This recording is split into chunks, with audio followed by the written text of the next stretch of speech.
Imagine this: an AI with no ID, no bank account, and no boss. Yet, it accepts tasks on its own, calls APIs, rents servers, hires other AIs, and reinvests its earnings into the next job. The question is, how does it pay? Traditional bank accounts were clearly designed for humans. Opening one requires identity verification, approval processes, business hours, and respects national borders, all of which are far too slow for an AI running around the clock across a global network.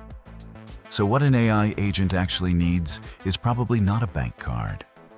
It needs a form of money that any program can use. Don't think of an AI agent as a chatbot.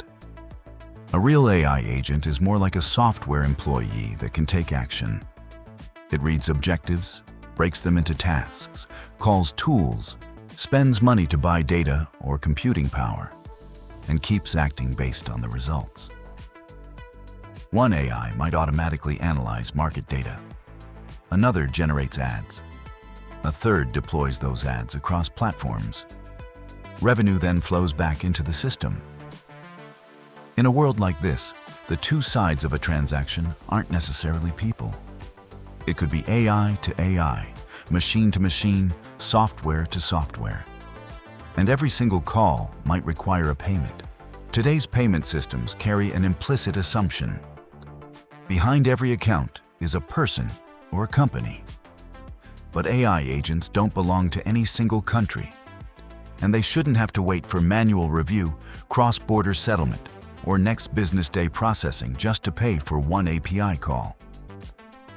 What they need is a payment method that can be initiated automatically, verified automatically, and settled automatically.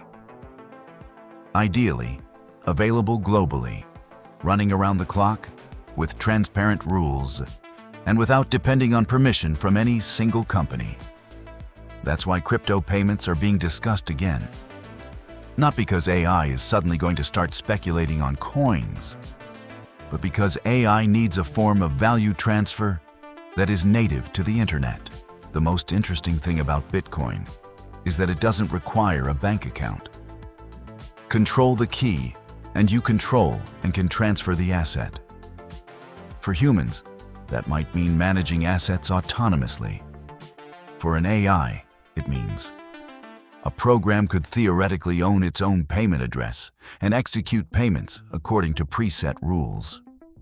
Bitcoin also has a few distinctive properties: globally accessible, supply rules made public, transaction history verifiable, and no single institution can arbitrarily change the issuance pace. These properties make it feel more like a native asset of the digital world. So, in an AI agent economy, Bitcoin may not be the money used for every transaction, but it could become an asset for long-term reserves, cross-system settlement, or a final settlement layer. Still, don't jump to conclusions just yet. If an AI needs to make dozens or even hundreds of micropayments per second, completing every transaction on Bitcoin's main chain may not be practical in terms of cost or speed. And Bitcoin's price is highly volatile. The BTC a company receives today could be worth something very different tomorrow. For day-to-day payments, stablecoins probably look more practical. So a more realistic structure might look like this. AI's routine micropayments could use stablecoins or other high-speed networks, while BTC plays a deeper role, like digital gold, providing long-term reserves, cross-network settlement, or a final anchor of trust. In other words, AI doesn't necessarily spend BTC on coffee every day. But the AI economy may need a value foundation that can't be easily replicated or controlled by any single company. The truly disruptive part of this story isn't whether AI will buy Bitcoin. It's whether machines can own assets. If an AI can control a wallet, it can pay costs according to rules, retain earnings, purchase services, and even collaborate with other AIs. Of course, this raises new questions. Who controls its private key? What happens if it makes a wrong payment? If it gets hacked, who's responsible? Can an AI legally own property?